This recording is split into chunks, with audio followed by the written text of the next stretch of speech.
السلام علیکم خواتین و حضرات، آپ کو اہم اور تازہ ترین بریکنگ نیوز سے آگاہ کرتے چلیں کہ نسیم شاہ نے آخری ہی اوور میں 2 چھکے لگا کر مقابلہ اپنی ٹیم کے نام کر دیا۔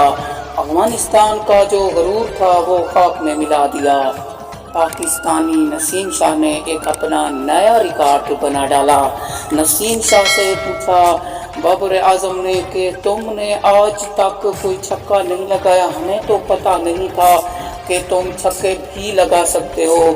تو نسیم شاہ کا کہنا تھا کہ میں چھپ کر کھیلتا تھا اور پریکٹس کرتا تھا اور مجھے پتا تھا کبھی میری ٹیم مشکل میں آئے گی تو میں چھکے ضرور لگاؤں گا، اور وہ خواب اللہ نے میرا آج پورا کر دیا۔ افغانستان کا غرور خاک میں ملا دیا۔